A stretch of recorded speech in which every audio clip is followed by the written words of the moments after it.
नमस्ते दोस्तों, सभी को गुड इवनिंग एंड नमस्ते। दोस्तों, आज मैं आई हूँ कुछ देशभक्ति का जुनून लेकर। आज का चर्चा का विषय रहेगा देश, भारत और भारत से संबंधित चीजें। दोस्तों, जैसा कि आप लोगों को पता है कि हमारी आज़ादी बहुत सारे त्याग और बलिदान और मुश्किलों के बाद मिली है। बहुत सारे वीरों ने, देशभक्तों ने, महापुरुषों ने संघर्ष किया, हमारे देश के लिए लड़ा, तब जाकर कि आज हम एक स्वतंत्र भारत में जी रहे हैं और एक स्वतंत्र भारत की स्वतंत्र हवा में सांस ले रहे हैं। जो देशभक्त हमारे लिए, जिन्होंने अपने खून को बहाया है, जिन्होंने स्वतंत्रता की लड़ाई को लड़ा है, वो देशभक्त थे रानी लक्ष्मीबाई, तात्या टोपे, उसके बाद भगत सिंह, राजगुरु, ये सब जो थे देशभक्त थे। लास्ट में महात्मा गांधी के द्वारा हमें स्वतंत्रता मिली है, इसलिए महात्मा गांधी को हम फादर ऑफ द नेशन या अपने राष्ट्रपिता कहकर बुलाते हैं। उन्हें प्यार से हम बापू भी कहते हैं। तो जब देश हमारा आजाद हो गया तो उसके बाद हमें क्या मिला? जब देश हमारा आजाद हो गया तो हमें मिला ये हमारा नेशनल फ्लैग, जिसे हम हिंदी में तिरंगा झंडा कहते हैं। यह नेशनल फ्लैग हमें बहुत ही प्यारा है, हमें जानों से प्यारा है। ऐसे तो हर देश का एक अपना नेशनल फ्लैग होता है, लेकिन भारत का जो हमारा ये नेशनल फ्लैग है, ये ट्राई कलर है, 3 रंगों से बना हुआ है और इसे हम तिरंगा झंडा। ये जो नेशनल फ्लैग है, ये ट्राई कलर है, 3 रंगों का बना हुआ है। जो सबसे ऊपर का रंग है वो है केसरिया रंग, जिसे कि इंग्लिश में सैफ्रॉन कहते हैं। And saffron colour denotes renunciation and sacrifice, means त्याग और बलिदान का प्रतीक है यह केसरिया रंग। उसके बाद जो बीच का कलर है यह वाइट है, सफेद रंग है, और यह पीस और प्योरिटी को दर्शाता है, मतलब शांति और पवित्रता। क्योंकि हमारा जो देश है, हमारे जो देश के महापुरुष रहे हैं, वो शांति प्रिय रहे हैं। मतलब हमारा जो देश है वो किसी और देश को कभी भी उसे अपने अंडर नहीं करना चाहता है। कभी भी हम युद्ध को बढ़ावा नहीं देते हैं, या दूसरे देश के बॉर्डर को हम अपने में नहीं मिलाना चाहते हैं। हम दूसरे देश के नागरिकों को परेशान नहीं करते हैं। हम लोग शांति प्रिय लोग हैं, शांति से जीना चाहते हैं। इसलिए जो सफेद रंग है यह शांति और पवित्रता का प्रतीक है। पवित्रता तो है ही हमारी जिंदगी में। भारतीय लोग जो है पवित्र खाना पसंद करते हैं, पवित्र कपड़े पहनना पसंद करते हैं। हमारी नदियां भी पवित्र है।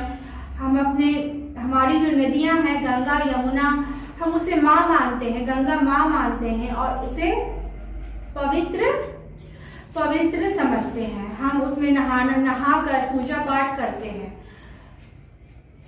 आज भले ही हमारा जो गंगा और यमुना नदी है वो गंदा हो चुका है, लेकिन मोदी जी ने नमामि गंगे करके एक चलाया है।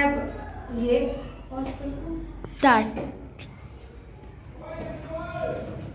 हमारे जो ये हैं, हमारे आदरणीय प्रधानमंत्री श्री नरेंद्र मोदी जी ने गंगा को साफ करने के लिए एक स्कीम लॉन्च किया है, और उस स्कीम के तहत गंगा बहुत साफ हो भी चुकी है और निरंतर ही लगातार वो स्कीम गंगा को पूरी तरह से साफ करने में लगी हुई है। और इस स्कीम का नाम है नमामि गंगे। तो दोस्तों, तो मैंने पीस और पवित्रता के बारे में आप लोगों को बता दिया, शांति और पवित्रता के बारे में। सबसे नीचे का जो कलर है यह है ग्रीन कलर, हरा। तो यह जो कलर है, हरा रंग प्रतीक है कि किस तरह से हर भारतीय की आत्मा में किसान बसता है।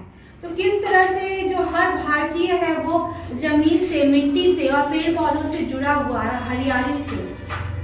अगर हरियाली ना होगी तो हमारा देश ना होगा। हमारा देश वह सोने की चिड़िया थी जहाँ नदियाँ बहती थी, मीठे जल की नदियाँ बहती थी, पर्वत थे। एक ही देश में इतनी विभिन्नता आपको कहीं नहीं मिलेगी, जहाँ की आपको ऊंचे ऊंचे हिमालय पर्वत भी मिल जाएंगे, मीठे पानी के स्रोत, बहुत सारी नदियाँ भी हैं, प्लेट्यू रीजन है, फिर बहुत तरह की खेती यहाँ होती है, बहुत सारे फल फ्रूट, बहुत सारी सब्जियां यहाँ उगाई जाती है जो कि दूसरे देश में आपको नहीं मिलेंगी। तो इस तरह से हमारा जो देश है ये हरियाली का प्रतीक है। उसके बाद बीच में एक चक्र है जो कि आप देख सकते हैं, ये अशोक चक्र, अशोक स्तंभ का जो चक्र है वहां से ये चक्र लिया गया है। यह जो चक्र है ये ब्लू कलर का है और इसमें 24 स्पोक्स हैं। ये जो डंडियां हैं ये 24 है और 24 इसलिए है क्योंकि एक दिन में 24 घंटे होते हैं, इसीलिए यहाँ पे 24 डंडियां हैं। और इस चक्र का मतलब यह भी है कि निरंतर ही हमें अपने जीवन में आगे बढ़ना है। जैसे कि एक चक्र निरंतर ही आगे बढ़ते जाता है, वो कभी रुकता नहीं है, स्थिर नहीं होता है, वो आगे बढ़ते जाता है। उसी तरह भारतवर्ष को हमें आगे बढ़ाना है। अभी तक तो भारतवर्ष जो 200 वर्ष ब्रिटिशर्स ने जो हमारे बर्बाद कर दिए हम पे राज करके, तो उसकी वजह से हम बाकी दुनिया से, फर्स्ट वर्ल्ड से हम डेवलप्ड नेशन होने के बजाय हम डेवलपिंग नेशन हो गए हैं। अगर ब्रिटिशर्स इंडिया में नहीं आते ना तो हमारे इतना डेवलप्ड आज कोई नहीं होता।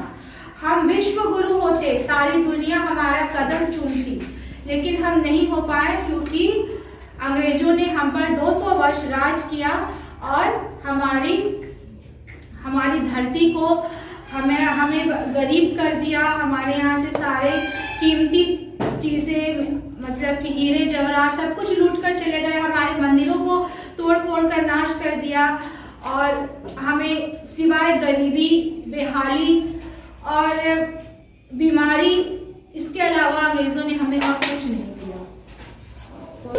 दोस्तों, अभी तक तो मैंने आपको तिरंगे झंडे के रंगों के बारे में बताया है और देखिए आज मैंने भी ऑरेंज साड़ी पहन ली है अपने तिरंगे झंडे को एक ट्रिब्यूट देते हुए। मैं अक्सर 15 अगस्त को या 26 जनवरी को मैं ये ऑरेंज साड़ी पहना करती हूँ, मुझे अच्छा लगता है। इसे पहनकर मुझे अपने अंदर एक देशभक्ति की फीलिंग आती है।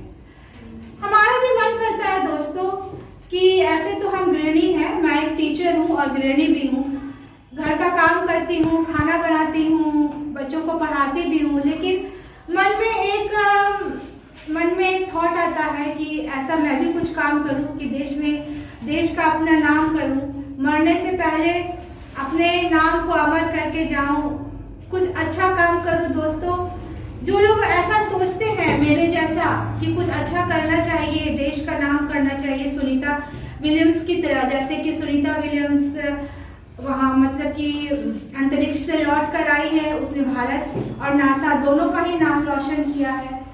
उसी तरह दोस्तों, मरना तो एक दिन है ही, लेकिन मरने से पहले कुछ ऐसा करके जाएं कि मरने के बाद भी लोग हमें याद कर सकें। मैं एक टीचर होते हुए मैं टीचिंग के क्षेत्र में नाम कमाना चाहती हूँ और मैं चाहती हूँ कि मैं अपने बच्चों को ऐसा पढ़ाऊँ कि मेरी पढ़ाई का, मेरी टीचिंग स्किल्स का हर जगह तारीफ हो, हर जगह नाम हो और मुझे भी नरेंद्र मोदी जी से मिलने का मौका मिले। तो चलिए दोस्तों, अब आगे बढ़ते हैं वीडियो में। तो वीडियो में नेक्स्ट है कि तिरंगा झंडा कहाँ फहराया जाता है। तो तिरंगा झंडा किसी भी इंस्टीट्यूट, स्कूल, कॉलेज, सरकारी ऑफिस, प्राइवेट ऑफिस, कहीं भी फहरा सकते हैं, लेकिन इसका कुछ नियम होता है। तो नियम यह है कि तिरंगे झंडे को सुबह से लेकर के शाम सनसेट तक, जब तक कि सूर्य डूबता नहीं है शाम के तक, तभी तक फहरा सकते हैं। उसके बाद सनसेट के बाद इसे खोलकर रख दिया जाता है। सूर्य डूबने के बाद झंडा को नहीं फहराते हैं। बस कुछ स्पेशल ओकेजन्स होते हैं, सरकार ने दिए हैं कि रात में भी तब तिरंगा झंडा फहरता है। और ये है कि तिरंगे झंडे को हम कोई भी जमीन में नहीं गाड़ सकता है, ना ही हम इसे कचरे के ढेर में जला सकते हैं। अगर कोई भी तिरंगा झंडा फट जाए, कट जाए, फट जाए या खराब हो जाए तो उसे आप अकेले ही उसे जलाना है, उसे कचरे के साथ नहीं जलाना है या किसी कपड़े के साथ नहीं जलाना है, अकेले ही उसे जला देना है। तो इन सब रूल्स और रेगुलेशंस को फॉलो करना चाहिए तिरंगे झंडे को फहराने के समय।